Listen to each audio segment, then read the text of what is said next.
On the outcome of this summit, we're joined by Robert Ould. He's the director of the Bruges Group of Eurosceptics, joining me there in London. So there's a new permanent system agreed upon to save the debt-ridden Eurozone economies. So this means the Union is now in a position to stave off any crisis, doesn't it?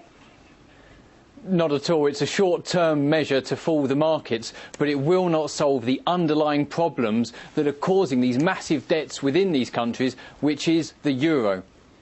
But many are saying that this seems like a valid safety net. What we've seen, the bailout in Ireland, for example, and this latest measures, are saying that this really will work. Well, why won't it work then? Because clearly you think it won't.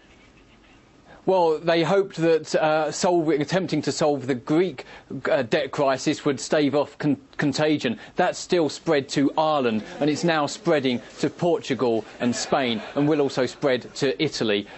The debts are just too great. The Eurozone bailout package isn't big enough, and it doesn't address the underlying problems. And partly the Eurozone's policies of forcing austerity on the nations that are in these have these massive debt crisis isn't helping, because it's creating these massive austerity. It's destroying their economies for generations. What they need is economic growth to get their way out of the depressions, we can call them that, depressions that they're in, stimulate recovery, and then they can pay off the debts. At the moment, they can't, because their economies are just too badly damaged because they're in the euro. Well, you said in your first answer, this all boils down to the euro. So does that mean that these countries should actually get rid of the euro and, in fact, bring back their original national currencies?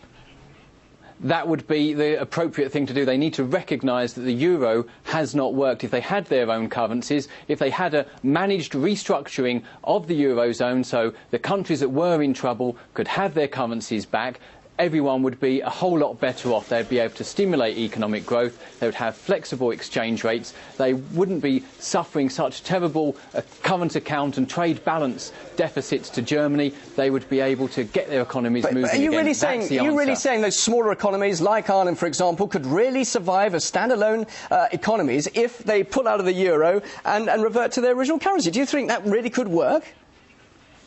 That will work, because they'll be able to set their own exchange rates, set interest rates according to their needs. They'll be able to manage their fiscal policies to create economic growth rather than enforce EU austerity. But even if you think about their current economic position, their current crisis, there's fighting talk from the EU now saying, look, we'll do whatever is required. This is the only way out. I mean, many will be saying your suggestion certainly isn't a way out, because these economies are shot anyway. They're in big trouble. They're in debt.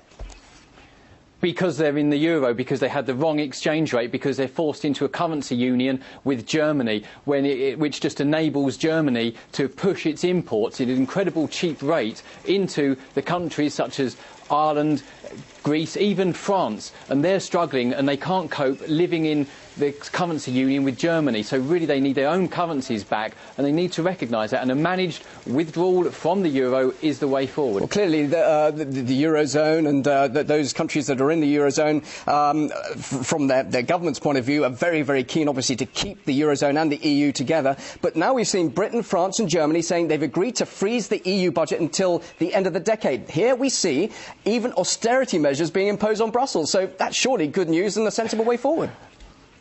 They're not real austerity measures, and when they talk about freezing the EU budget, what they mean is increasing the EU budget in line with inflation, not increasing the EU budget more than inflation. So it's still an increase in the EU budget, but as we're seeing other countries across Europe, as a result, partly, or in a large way, of EU policies, are having to have major austerity packages, the EU should be having the same. They should be cutting back, but still we're seeing an expenditure increase in the EU according to inflation. So that's not really a cut at all. It's not even a freeze. You're talking about extended increase of budgets in the EU. I'd like to hear your reaction about the latest revelations that MEPs will actually get a pay rise next year. What do you make of that? Well, it's astounding arrogance from the EU elite. The EU is a political project, and we've seen that they're keeping other countries in the euro for political reasons, and of course they're just awarding themselves nice big pay rises, massive pay rises, when people are losing their jobs, and I think they should be thoroughly ashamed. Robert Ould, director of the Bruges Group of Eurosceptics. Very good to hear what you have to say. Thanks very much indeed for joining us there in London.